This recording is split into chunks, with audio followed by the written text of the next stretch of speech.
4 commissioners, which means that we can go ahead and proceed with the quorum. Before we do that, though, I'm going to go ahead and share some information regarding the way we'll be conducting this meeting this evening in light of current circumstances.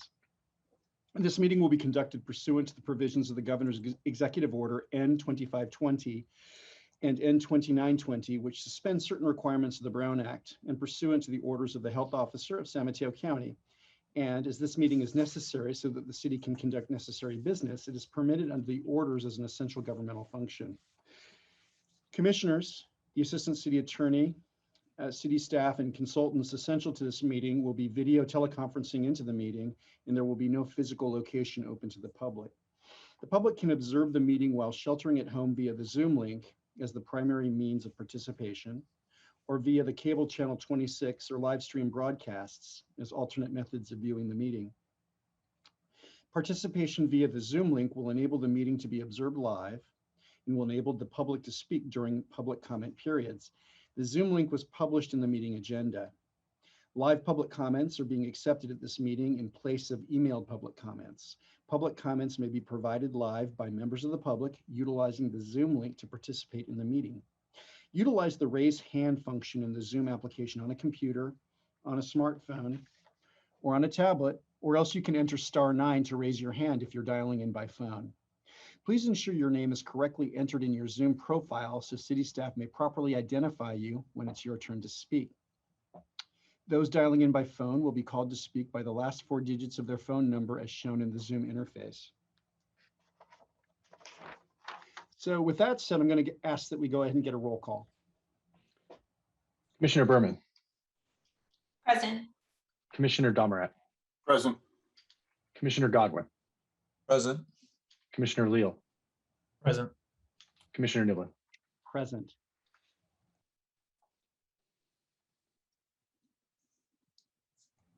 As I noted, we have it looks like 5 commissioners present, so we have a quorum and we can go ahead and proceed. I'm going to go ahead then and move to the salute to the flag, and I'll ask Commissioner Domerat, our newest commissioner, to please lead us in the salute to the flag this evening.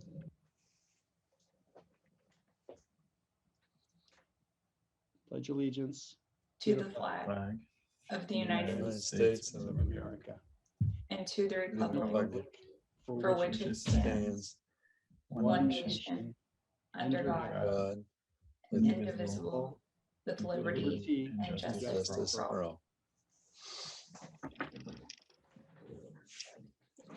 Thank you, Commissioner Domerat. We'll move then to administrative business, and the first order of administrative business is to approve the order of agenda. And I'll ask then if we have a motion to approve the order of agenda. Commissioner Leal. I'll make a motion to approve the order of tonight's agenda. Thank you for the motion. Commissioner Godwin. I'll second it. Okay, well, we have a motion and a second to approve the order of agenda. Could we get a roll call vote, please? Commissioner Berman. Yes. Commissioner Domerat. Yes. Commissioner Godwin. Yes. Commissioner Leal. Yes.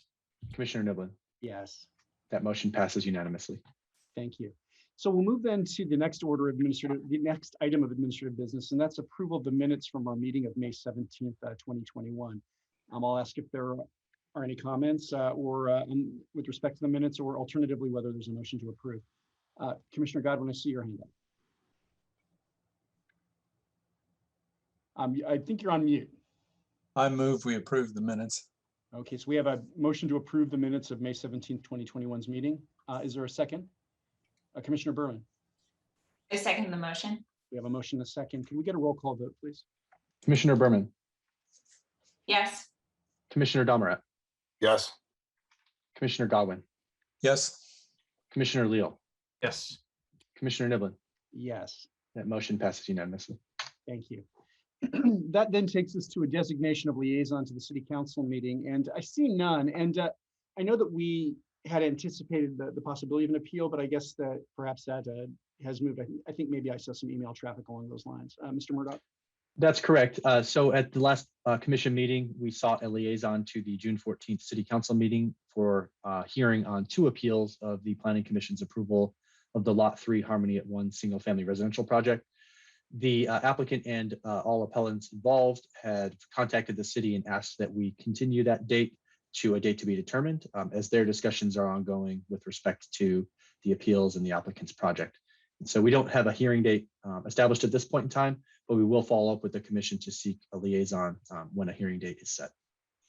Excellent. I'm sorry, did you say there were two different items and have both of those gone away? So it was a single project with 2 appeals. Thank you, sorry. Got it. Okay. Well, that then takes us to oral communications. And this is the portion of the agenda that's available to the public to address the Planning Commission on any issue within the subject matter jurisdiction of the commission that's not on the agenda. The time allowed for any speaker will be 3 minutes. And I'll ask Mr. Murdoch if we have any speakers to address us under oral communications tonight. I do not see any hands raised at this time, Chair. Thank you. We'll go ahead then and move along then to consent items, of which there are none, so we'll skip over that. And that will take us into new public hearings. And the new public hearing for this evening is CDP 42721, file number 2021-006. This is a coastal development permit, CDP 42721, related to construction of 118 square foot first story addition and 804 square foot new second story addition to an existing single family dwelling at 1515 Grand Avenue. The assessor parcel number is 023024290. The recommended CEQA action on this item is a Class 1 categorical exemption pursuant to Section 15301 of the CEQA guidelines, and staff's recommended action is to approve the project as conditioned. This evening we have Ms. Saxena, who is a contract planner retained by the city, who is going to provide us with a staff report on the matter. So I'll ask Ms. Saxena then to go ahead and provide us that report. Yes, thank you so much. Good evening, commissioners. I am Roshni Saxena, contract planner. The project before you this evening involves a first and second story addition to an existing 1-story single, oops, sorry, 1 second.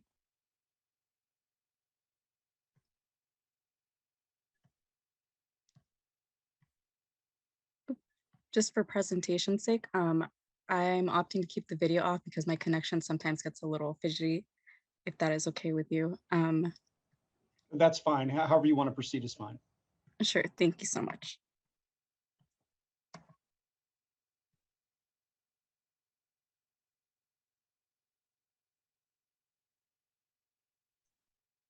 Okay, can you all hear me? I'm so sorry. Yes, please go ahead. Okay, thank you so much. So the project before you this evening involves a first and second story addition to an existing 1-story single family residence in the Pedro Point neighborhood. The addition requires commission review because of the location of the project site in the appeal jurisdiction of the coastal zone. In this area, additions as small as 10% of an existing structure's height, bulk, or floor area trigger the requirements for review and approval of a coastal development permit. The city has received several written comments on this project. 1 public comment letter is attached to the staff report, and 2 are posted on the planning department webpage for public review. The comment letters generally describe existing drainage issues affecting the project site and adjacent downslope properties, as well as potential privacy concerns for an adjacent property resulting from the proposed development. Staff has addressed these points in the staff report, including the recommendation for a condition of approval to require a retaining wall design that intercepts drainage crossing the site. Staff has reviewed the proposed addition, which would add 922 square feet to an existing 1,168 square foot single family residence, and found that it complies with all zoning standards. In addition, the project would, in staff's assessment, result in a well-integrated addition that is consistent with the design guidelines. Staff's detailed analysis of the project is contained in the staff report. Staff recommends approval of the project as conditioned. Staff is available to answer any questions that you may have. Thank you. Thank you, Ms. Saxena. Do any commissioners have questions or clarifications that they'd like to ask of the planner on the project? I actually had one quick clarification. I saw, I can't remember if it was an email or maybe it was something in the staff report, the letter attached, but there was a specific request by a commenter that, well, it was correspondence that had pointed out that the condition requiring sort of the drainage improvements that are described in the staff report was really linked to the extension of the retaining wall. And the request, I think, of the commenter was that that condition remain even if the project were to change such that the retaining wall is not extended. And I was wondering if you, Ms. Saxena or Mr. Murdoch, if you had any response to that particular comment. Sure. Thank you, Chair. So I think as we learned of this issue from the commenter, who is a property owner adjacent to the project site, I think the circumstances were such that the water that we identified was in the location such that it would have a relationship to the retaining wall extension. And so we viewed that as a reasonable nexus between the proposed project and the impact to be addressed.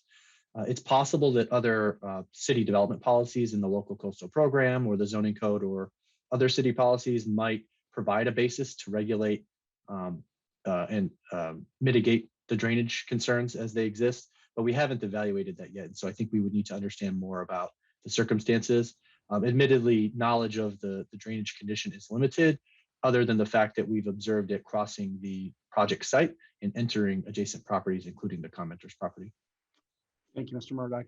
Ms. Saxena, did you have anything to add to that? I do not have anything to add to that. Thank you so much.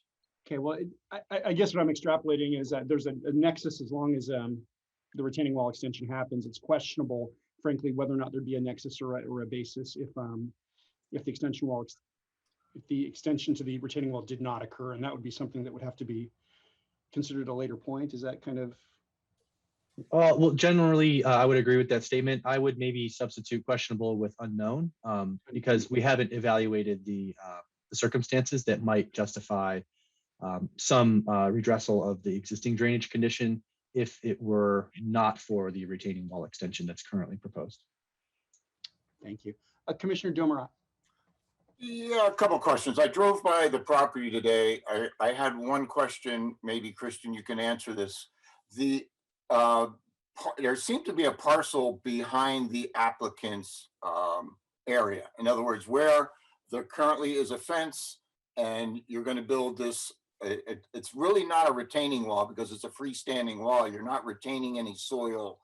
It looks like it's, I'm not sure why you're calling it a retaining wall, but that's neither here nor there. But the property on the other side of where they want to build that wall, is that part of the applicant's property?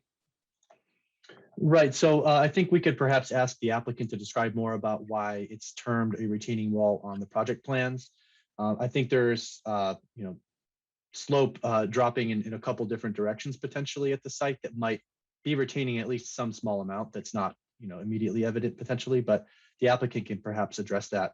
To your direct question about the property to the rear of or to the east of the proposed retaining wall and the existing wall that's there, that is not a part of the applicant's property to my knowledge. I believe it's a part of the 420 Athenian Way parcel. So I would venture to then kind of consider that if you look at Google Earth and you look at, or if you're on site, most of the water that is going to affect any of those lower properties is not coming from where the applicant's property is.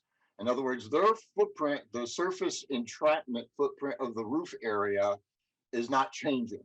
So entrapment of water would be the same for either one. Now, if you tell me that the drains from the roof coming through the gutters, coming through the rain pipe, then just drops, above those properties, that's a different situation. But I would think that rain gutter and those drains go away from the area.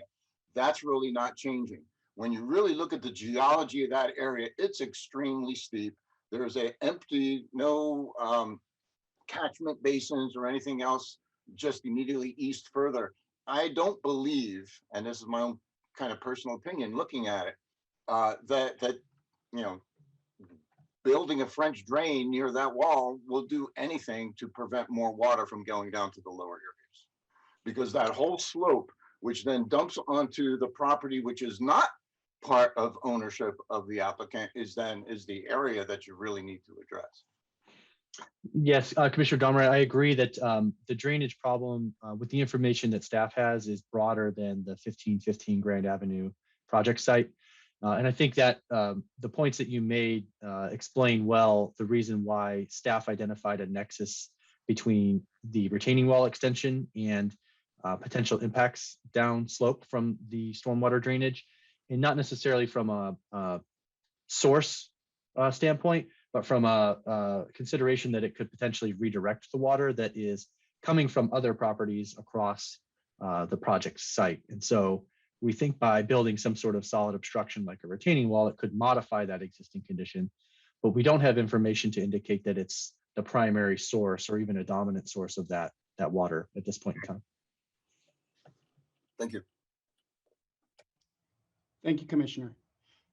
Not seeing any other comments or questions at this point, I think we'll go ahead then move to the portion of the proceeding, which will where we'll ask the applicant to make any statement they care to about the matter. And I think we would ordinarily afford 10 minutes. I'm not suggesting we need all that time necessarily, but that's the amount of time available. So I don't know if the applicant is here and ready to speak. Yes, Chair, the property owner's here, and the property owner's representative, Brian Brinkman, I believe is prepared to present on their behalf. Thank you. Mr. Brinkman, please go ahead. Yeah, I believe the property owners we're going to start, and then I'll take it from there. Oh, okay, excellent. Well, why don't you please go ahead? I see Minden Beach. Is that you all? Please go ahead. Thank you so much. I'm Minden Beach, and this is Kathleen Beach. Good evening, commissioners. Thank you for having us. So just wanted to introduce ourselves. We live at 1515 Grand, and we've been in our home for 11 years. We have twin boys who are 8.5 and go to Cabrillo School down the street. We love the neighborhood, and we've been thinking about this project for many years and working with Brian and thinking about different design options and saving up, and we're really excited about the possibility of being able to expand our home a little bit to accommodate our growing family and be able to have some better work from home options as well, and be able to continue walking to the beach and walking our boys to their school and stay in this neighborhood for a very long time. So thank you for hearing our proposal. Thank you, Ms. Beach. Mr. Brinkman. Yeah. My name is Brian Brinkman. I am the designer for the project.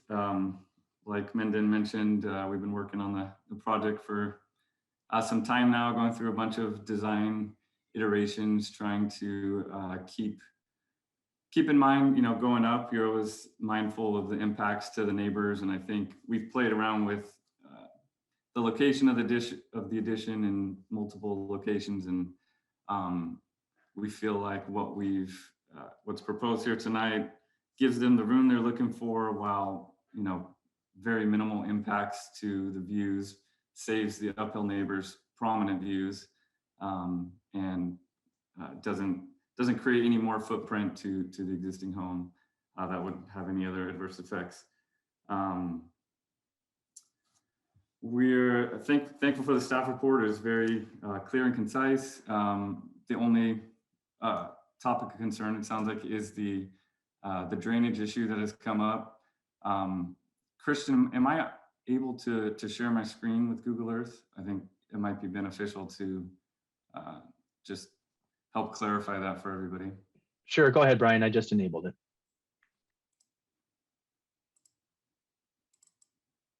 So everybody can see that?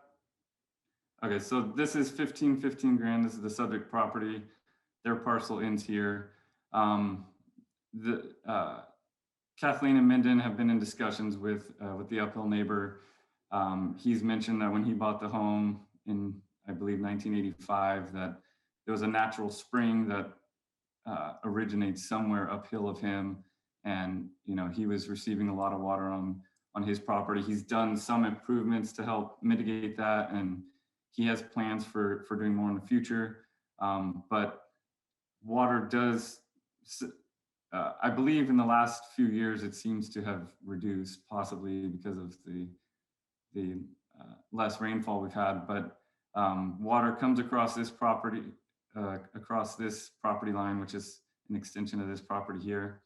And then 1515 Grand, they have a retaining wall here, and under heavy storm events, you can kind of see in this photo, actually, water will come down this hillside here and go across the corner of their patio area. So the purpose of the retaining wall is just to retain any dirt and mud that gets pushed down here and to collect any water and divert it so it doesn't just keep rushing and pushing more stuff down to the neighbor down below. The only thing we wanted to add to the condition of approval number 11, which refers to the drainage, is just to allow us the option to create a retention pit on site for the water that we collect from the retaining wall. There really isn't the slope to get it up, all the way out to Grand Avenue over here. And it would likely require a pump system and quite a bit of work. And we feel the amount of water that we're collecting that just goes across here isn't in a largely significant amount of water that couldn't be retained on site. They have about 15 feet of property here, and there's plenty of room to do a retention system.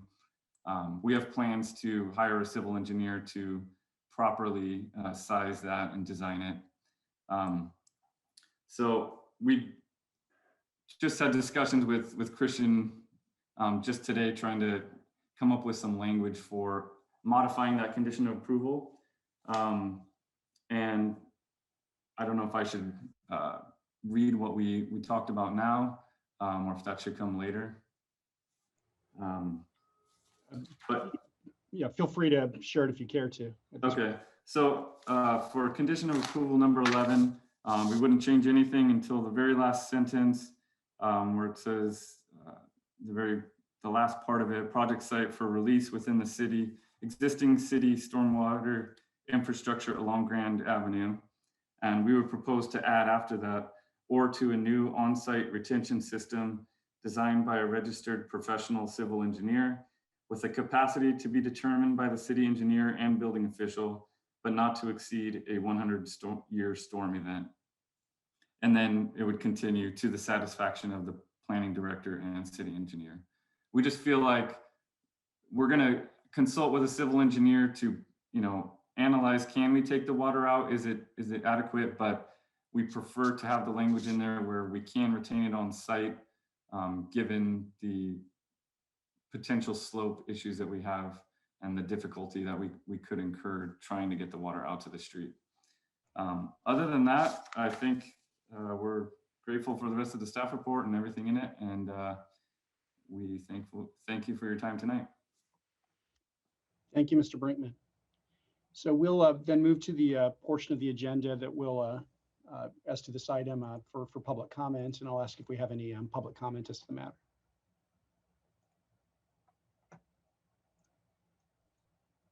Yes, Chair, we have one hand raised, so please provide me a moment to get things set up to switch over for public comment. Thank you.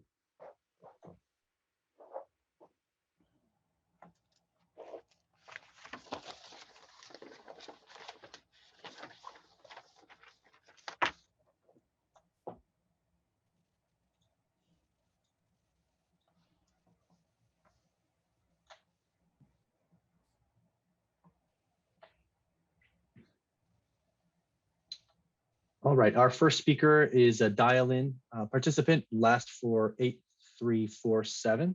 Please go ahead.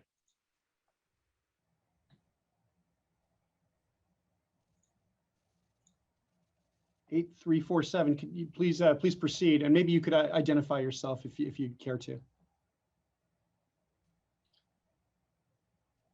Caller, you're currently on mute.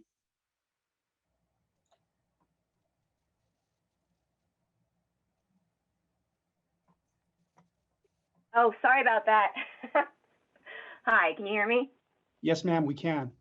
This is Dina Micheletti, and I'm the owner, along with Robert Haran, of 416 Athenian. And I first want to just thank you all for taking into consideration the water issues that we wrote to you about. It sounds like they're going to be addressed, and that's great. I just want to clarify that this isn't, I'm not sure what some of the comments in the staff report about naturally or uncontrolled surface water means. If it means that it's naturally occurring, it's not. There are water redirection efforts being taken I think from 1525 and then also at 1515, so that the collective effect of that is the waters run off of those two properties and then pushed onto ours. And I think you can see the erosion that's taking place currently. But with that said, if there's plans to redirect the water so that it is not flowing onto our property and being collected or diverted to the street, I thank you for that and appreciate that. The other thing is the privacy issue. I understand that the homeowners have worked with the uphill neighbors, and that's great to not block their views, but I think the net effect is that there doesn't seem to be any effort to minimize the privacy impact on our house. And I think I made clear in the letter that I wrote, we're not objecting to the additions. I mean, it's great. I think it's fantastic that they're going to be building the property out to accommodate their kids and work at home. I mean, we all need that. But right now we're talking about putting up an addition that's going to have two giant oversized windows literally aimed at our master bedroom. And all we're asking is that there's some consideration given to our privacy, and whether that be realigning the building or the second story, or minimizing the size of the windows or landscaping, but something so that, you know, we don't have to feel like every intimate area of our house is being observed by a house that's just a few feet from ours. And I understand their conclusion was that there's no privacy impact because other houses look down the hill at ours. However, if you do drive into the area and observe, you can see that the other houses are much further back. I've never felt like they were staring directly at us, but this house is so close that the kids' ball can come over the fence, you know, and it's an entirely different thing when you're talking about a house that you can almost touch versus one that's 2 blocks away looking down at you. So we do want to take exception with the conclusion that there's no privacy impact. There definitely is. And I think I've stated everything else in my letters. I would also urge a landscaping plan that controls those weeds. As you can see in the pictures, they're several feet high. They present a fire hazard, which is a 26A Coastal Commission consideration. And it's just an ongoing issue that puts vermin and ticks and things in our yard that aren't there when those weeds are gone. So anyway, with that said, thank you for your consideration and time. Thank you, Ms. Micheletti. Mr. Murdoch, are there any other commenters? I do not see any other hands raised to speak, Chair. Thank you. We'll go ahead then and close public comment on this item and bring the matter back to the commission. And I think then we'll go ahead and move to any other questions or deliberation that commissioners may have. Commissioner Berman. Thank you, Chair. I have a question for Mr. Brinkman. You mentioned that you're considering the option of installing a retention basin. What type of retention device? Is it underground, or are you looking at bioretention areas? I mean, we need to consult with a civil engineer, but I would imagine it would be an in-ground retention system that would allow it to permeate back into the soil. Okay, I ask because just knowing that the area you're speaking of on the sloped portion of the property, if there were a surface retention facility, I'd imagine retaining walls would be necessary just because it's a sloped segment. And I was going to ask if that's something that the city staff would need the planning commission to review, given that it'll be a new wall. I understand the request to have the flexibility of an on-site underground retention device. Just looking at the elevations, the house is lower than the adjacent road. So I'm in support of that. Just given that, you know, there's no item that would be necessary to support that device that might have to come back to commission for review. So just considering that. One other item I had for Mr. Murdoch and Ms. Saxena. condition of approval number 22, there's quite a long list of items that I think we usually see in the planning package. Things like the existing easements, more topographic context. I'm wondering if that's something that we should be reviewing currently while we review this plan set. So I would say with regard to this condition, this is detailed information that the Engineering Division of Public Works asks for when reviewing specific, precise site improvements. I think where the commission might be more accustomed to seeing this come before the commission and the project plans as part of the staff report is for projects involving tentative subdivision maps, which are required to include that information in the plan sheets. And so for, in addition to a single family residence within an existing subdivision, that's not typically information that we require to come before the Planning Commission to inform the decision. Okay, thank you. That's all my questions for now. Thank you, Commissioner Berman. Any other commissioners? Commissioner Demarat. I guess I'm still a little bit challenged with all of those properties in that area being in a geological flooding area. In other words, if you look at from the mountaintop down, that is a valley, water flows. A lot of the new construction all would have required, drainage around each one, so they do their best. I guess in a civil engineering report, I would like to see, well, what percentage of flow is coming from what areas? Because to me, it doesn't sound like, not even 10%. I mean, the flow that is coming from the applicant's property is minimal to none. It's really coming from that adjacent property affecting the applicant's property. And so I don't think it makes sense that we, have one applicant have to pay for the entire thing. Maybe there's a discussion that has to happen between the local property owners to address this cumulatively and get a solution. Because those lower homes, if they would be willing, maybe there's a French drain and a piping that can go down the slope and not across the slope, as Mr. Brinkman said. It's you look at that and it's almost impossible to get those flows coming across. I don't think an entrapment basin, makes a lot of sense in that area. But I think there's maybe a cumulative discussion that can happen with all of those owners and saying, well, let's cumulatively solve that problem. Because really, and Mr. Brinkman's presentation of the Google Earth is a perfect shot. I mean, you go there now and it's all vegetated. So maybe there's a slowing down of the flow, not sure. But that photo showed when that whole field area was empty, and you can actually see the wetness and where it's all coming from. So I'm just hoping maybe people can get together and come up with a combined solution rather than having just one applicant have to solve the problem.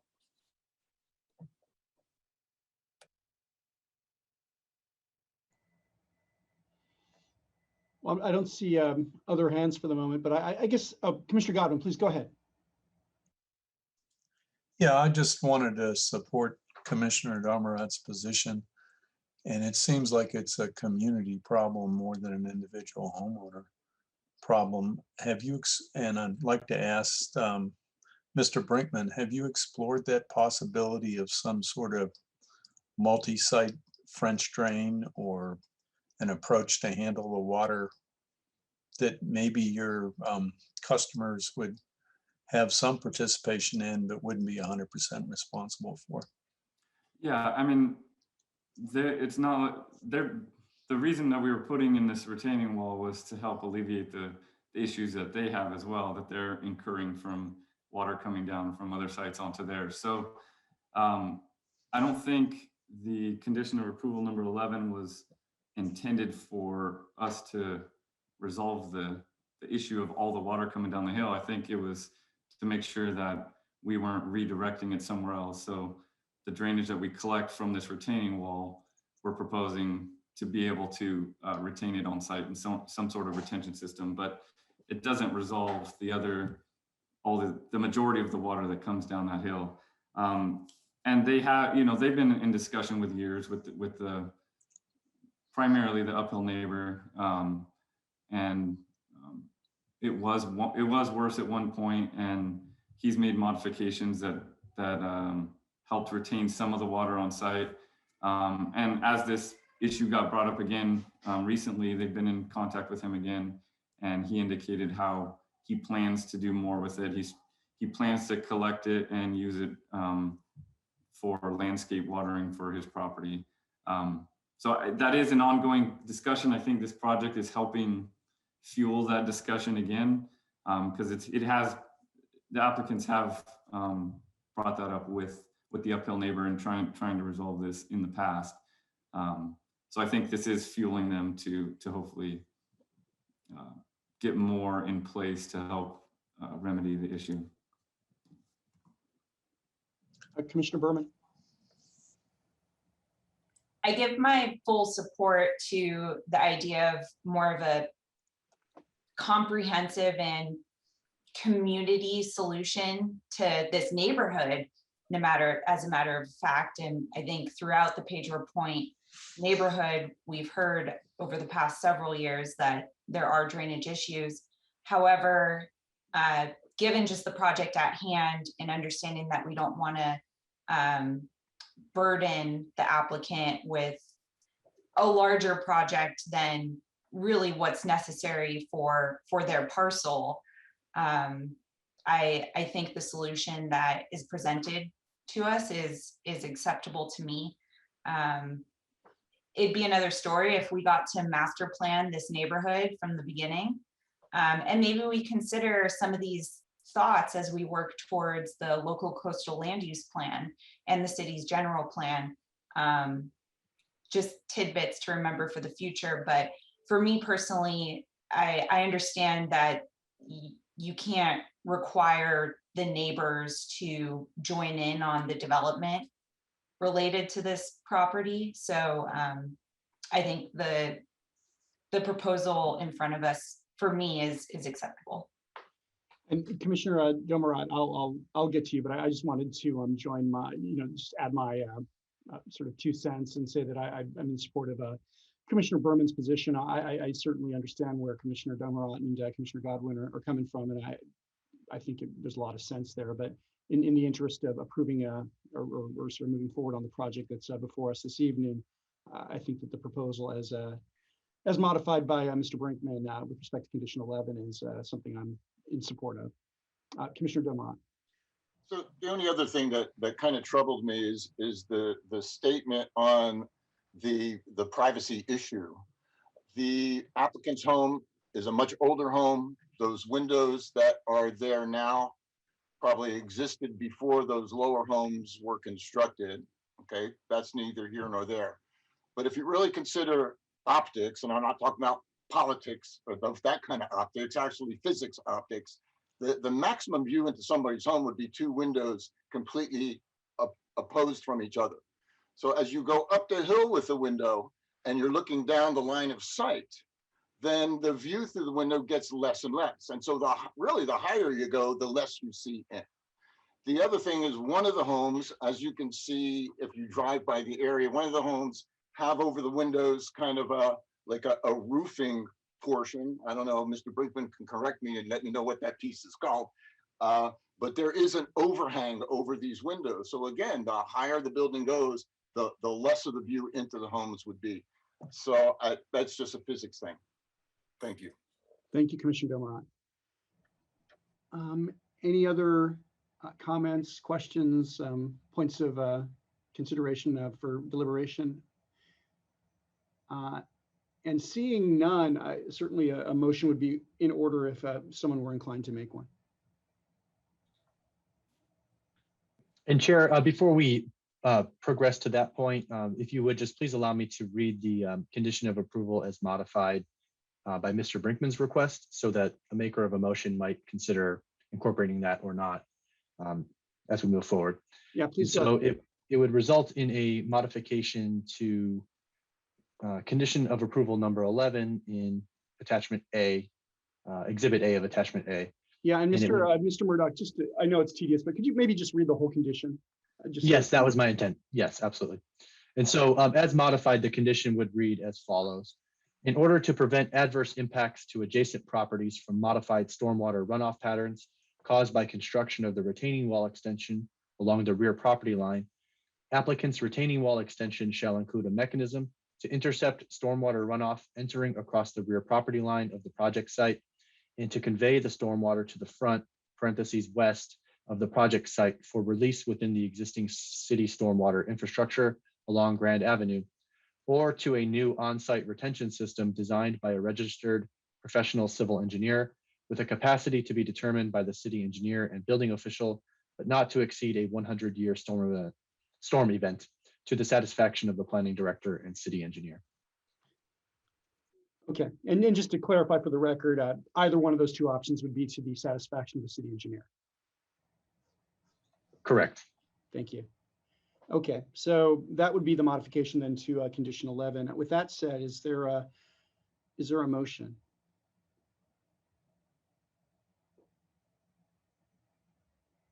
Commissioner Berman. I move that the Planning Commission finds the project is exempt from the California Environmental Quality Act, approves coastal development permit CDP-427-21 by adopting the attached resolution, including conditions of approval in Exhibit A, including the revised condition number 11, as mentioned previously, and incorporates all maps and testimony into the record by reference. Thank you, Commissioner Berman. So we have Commissioner Berman's motion. Is there a second? Commissioner Leal. I'll second the motion. Great. Well, we have a motion and a second to approve the project as set forth by Commissioner Berman in her motion. Can we go ahead and get a roll call vote, please? Commissioner Berman, Yes. Commissioner Domerat, Yes. Commissioner Godwin, Yes. Commissioner Leal, Yes. Commissioner Niblin. Yes, That motion passes unanimously. thank you. All right. Well, that then will take us to communications. Thank you, everybody, participating in that item. And we'll move then to communications, and we'll start with commission communications. Are there any commission communications this evening? Okay, we'll go ahead then and move to staff communications. Mr. Murdoch. Nothing in addition to the announcement made earlier about the cancellation of the June 14th appeals of the Lot 3 Harmony at 1 project to a date to be determined. Great, and maybe one other thing I wanted to touch on while we're talking upcoming meetings. Is the annual report to the city council happening on that same date of the 14th of June?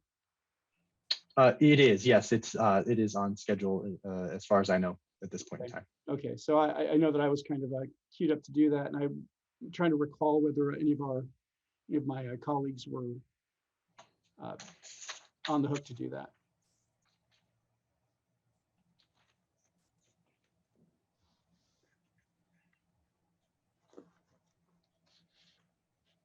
I seem to recall Commissioner Domerat indicated he might be traveling, but would try to join in at least to listen. And Commissioner Hauser also identified herself as a second attendee for the annual report presentation. Fantastic. We may get together offline just to make sure we're coordinated with respect to who needs to say what and when. Very good, thank you. Excellent.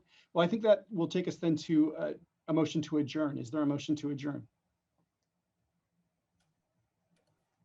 Commissioner Domerat. So moved. Excellent. We have a motion to adjourn. Is there a second? Commissioner Godwin. I second Commissioner Domerat's motion. Okay, so we've got a motion, a second to adjourn. Can we get a roll call vote, please? Commissioner Berman, Yes. Commissioner Domerat, Yes. Commissioner Godwin, Yes. Commissioner Leal, Yes. Commissioner Niblin. Great. Yes, we're Motion passes unanimously. we're adjourned. Thank you. Good night, everybody. Good night. All right.